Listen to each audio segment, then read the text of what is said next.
ആകാശവാണി നമസ്കാരം. പ്രത്യേക വാർത്താ ബുള്ളറ്റിൻ വായിക്കുന്നത് പാർവതി വിജയൻ. വർഷകാലന സമ്മേളനം പൂർത്തിയാക്കി പാർലമെന്റിന്റെ ഇരുസഭകളും അനിശ്ചിതകാലത്തേക്ക് പിരിഞ്ഞു.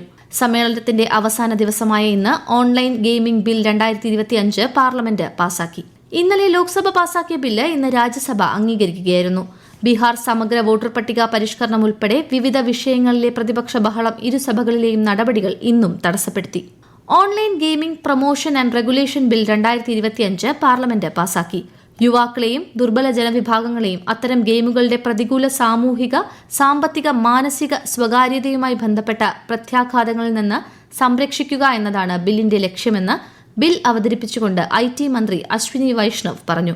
നിയമം ലംഘിച്ചാൽ 3 വർഷം വരെ തടവും 1 കോടി രൂപ വരെ പിഴ ലഭിക്കാനുള്ള വ്യവസ്ഥയും ബില്ലിലുണ്ട്. ഉപരാഷ്ട്രപതി തിരഞ്ഞെടുപ്പിലെ നാമനിർദ്ദേശ പത്രികകളുടെ സൂക്ഷ്മ പരിശോധന നാളെ നടക്കും. INDIA സ്ഥാനാർത്ഥിയായി സുപ്രീം കോടതി മുൻ ജഡ്ജി B. സുദർശൻ റെഡ്ഡി ഇന്ന് പത്രിക സമർപ്പിച്ചു. NDA സ്ഥാനാർത്ഥി CP രാധാകൃഷ്ണൻ ഇന്നലെ നാമനിർദ്ദേശ പത്രിക സമർപ്പിച്ചിരുന്നു. 17ാമത് ഉപരാഷ്ട്രപതിയെ തിരഞ്ഞെടുക്കുന്നതിനുള്ള വോട്ടെടുപ്പും വോട്ടെണ്ണലും അടുത്ത മാസം 9 നടക്കും. ബീഹാറിലെ ഗയയിൽ 13,000 കോടി രൂപയുടെ വിവിധ വികസന പദ്ധതികൾക്ക് പ്രധാനമന്ത്രി നരേന്ദ്രമോദി നാളെ തുടക്കം കുറിക്കും. ഗംഗാനദിക്ക് കുറുകെ 2 കിലോമീറ്റർ ദൈർഘ്യത്തിൽ നിർമ്മിച്ച ആന്റാസിമാരിയ 6 വരി പാലം അദ്ദേഹം ഉദ്ഘാടനം ചെയ്യും. കൊൽക്കത്തയിൽ 5,200 കോടി രൂപയുടെ വികസന പദ്ധതികൾക്കും പ്രധാനമന്ത്രി തുടക്കം കുറിക്കും. പീരുമേട് MLA വാഴൂർ സോമൻ അന്തരിച്ചു. 72 വയസ്സായിരുന്നു. ഹൃദയാഘാതത്തെ തുടർന്നായിരുന്നു അന്ത്യം. തിരുവനന്തപുരത്ത് നടന്ന പരിപാടിയിൽ പങ്കെടുക്കുന്നതിനിടെ ദേഹാസ്വാസ്ഥ്യം അനുഭവപ്പെടുകയും അദ്ദേഹത്തെ സ്വകാര്യ ആശുപത്രിയിൽ എത്തിക്കുകയും ചെയ്തു. 2021 നടന്ന നിയമസഭാ തെരഞ്ഞെടുപ്പിൽ ഇടുക്കി പീരുമേട്ടിൽ നിന്ന് CPI MLA ആയാണ് അദ്ദേഹം നിയമസഭയിൽ എത്തിയത്. സമ്പൂർണ്ണ ഡിജിറ്റൽ സാക്ഷരത നേടിയ ആദ്യ ഇന്ത്യൻ സംസ്ഥാനമായി കേരളം. ഈ ചരിത്ര നേട്ടത്തിന്റെ പ്രഖ്യാപനം മുഖ്യമന്ത്രി പിണറായി വിജയൻ തിരുവനന്തപുരത്ത് നിർവഹിച്ചു. ഡിജിറ്റൽ സാക്ഷരതയുടെ പ്രാധാന്യം തിരിച്ചറിഞ്ഞ് സംസ്ഥാന സർക്കാർ നടപ്പാക്കിയ പദ്ധതിയാണ് ഡിജി കേരളം. 21,87,667 പേരാണ് മൂല്യനിർണ്ണയത്തിൽ വിജയിച്ച് ഡിജിറ്റൽ സാക്ഷരത നേടിയത്. ഡിജിറ്റൽ അടിസ്ഥാന സൌകര്യം മെച്ചപ്പെടുത്തുന്നതിന് സംസ്ഥാന സർക്കാർ ആവിഷ്കരിച്ച K-ഫോൺ പദ്ധതിയിലൂടെ ഇനി മുതൽ OTT സേവനങ്ങളും ലഭ്യമാകും. തിരുവനന്തപുരത്ത് നിശാഗന്ധി ഓഡിറ്റോറിയത്തിൽ മുഖ്യമന്ത്രി പിണറായി വിജയൻ ഉദ്ഘാടനം നിർവഹിച്ചു. K-ഫോൺ ഇന്റർനെറ്റ് കണക്ഷനൊപ്പം 350ഓളം ലൈവ് ടെലിവിഷൻ ചാനലുകളും 29ഓളം OTT പ്ലാറ്റ്ഫോമുകളും ലഭ്യമാകും.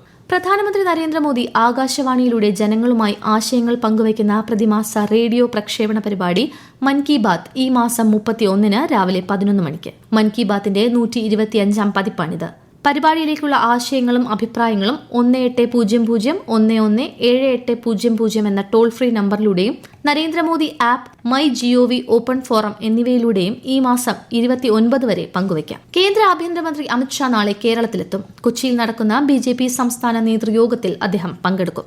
കഴിഞ്ഞ 10 വർഷത്തിനിടയിൽ ബഹിരാകാശ മേഖലയിൽ രാജ്യം അഭൂതപൂർവമായ പുരോഗതിക്ക് സാക്ഷ്യം വഹിച്ചതായി ISRO ചെയർമാൻ V. നാരായണൻ ന്യൂഡൽഹിയിൽ മാധ്യമങ്ങളോട് സംസാരിക്കുകയായിരുന്നു അദ്ദേഹം. ബഹിരാകാശ വ്യവസായത്തിൽ മുന്നേറ്റം കൈവരിച്ചതായും 10 വർഷത്തിനിടെ 300ഓളം സ്റ്റാർട്ടപ്പുകൾ സൃഷ്ടിക്കപ്പെട്ടിട്ടുണ്ടെന്നും അദ്ദേഹം പറഞ്ഞു. ദീപാവലി ഛഠ് ഉത്സവങ്ങൾക്ക് മുന്നോടിയായി രാജ്യത്ത് 12,000 പ്രത്യേക ട്രെയിനുകൾ സർവീസ് നടത്തുമെന്ന് കേന്ദ്രമന്ത്രി അശ്വിനി വൈഷ്ണവ്. ഒക്ടോബർ 13 മുതൽ 26 വരെ യാത്ര ചെയ്യുന്നവർക്കും നവംബർ 17 മുതൽ ഡിസംബർ 1 വരെ മടക്കയാത്ര നടത്തുന്നവർക്കും റിട്ടേൺ ടിക്കറ്റുകളിൽ 20% കിഴിവ് നൽകുമെന്ന് റെയിൽവേ മന്ത്രി അശ്വിനി വൈഷ്ണവ് ന്യൂഡൽഹിയിൽ വാർത്താ സമ്മേളനത്തിൽ അറിയിച്ചു. തീർത്ഥാടകർക്ക് ഇടനിലക്കാരില്ലാതെ നേരിട്ട് ഓൺലൈനിൽ ഉംറ വിസകൾക്ക് അപേക്ഷിക്കാനും അനുബന്ധ സേവനങ്ങൾ ബുക്ക് ചെയ്യാനും സൌകര്യമൊരുക്കി സൗദി അറേബ്യ. ഹജ്ജ് ഉംറ മന്ത്രാലയമാണ് നുസുക് ഉംറ സേവനം ആരംഭിച്ചത്. തീർത്ഥാടന പ്രക്രിയ കാര്യക്ഷമമാക്കാനും തീർത്ഥാടന അനുഭവം മെച്ചപ്പെടുത്താനുമാണ് ഇതിലൂടെ ലക്ഷ്യമിടുന്നത്. ചിങ്ങമാസ പൂജകൾ പൂർത്തിയാക്കി ശബരിമല ക്ഷേത്രനട ഇന്ന് രാത്രി 10 അടയ്ക്കും. പ്രതികൂല കാലാവസ്ഥയിലും വലിയ തിരക്കാണ് ശനിയാഴ്ച നട തുറന്നതു മുതൽ സന്നിധാനത്ത് അനുഭവപ്പെടുന്നത്. കേരള ക്രിക്കറ്റ് ലീഗിന്റെ ആദ്യ മത്സരത്തിൽ കാലിക്കറ്റ് ഗ്ലോബ് സ്റ്റാർസിനെതിരെ ഏരീസ് കൊല്ലം സെയിലേഴ്സിന് 1 വിക്കറ്റിന് ജയം. തിരുവനന്തപുരത്ത് ഗ്രീൻഫീൽഡ് സ്റ്റേഡിയത്തിലായിരുന്നു മത്സരം. കാലിക്കറ്റ് ഉയർത്തിയ 139 റൺസ് പിന്തുടർന്ന ഏരീസ് കൊല്ലം 1 പന്ത് ബാക്കി നിൽക്കെ ലക്ഷ്യം മറികടന്നു. 2ാം മത്സരത്തിൽ അദാനി ട്രിവാൻഡ്രം റോയൽസ് കൊച്ചി ബ്ലൂ ടൈഗേഴ്സിനെ നേരിടുന്നു. പ്രത്യേക വാർത്താ ബുള്ളറ്റിൻ കഴിഞ്ഞു. അടുത്ത വാർത്താ പ്രക്ഷേപണം നാളെ രാവിലെ 6:45.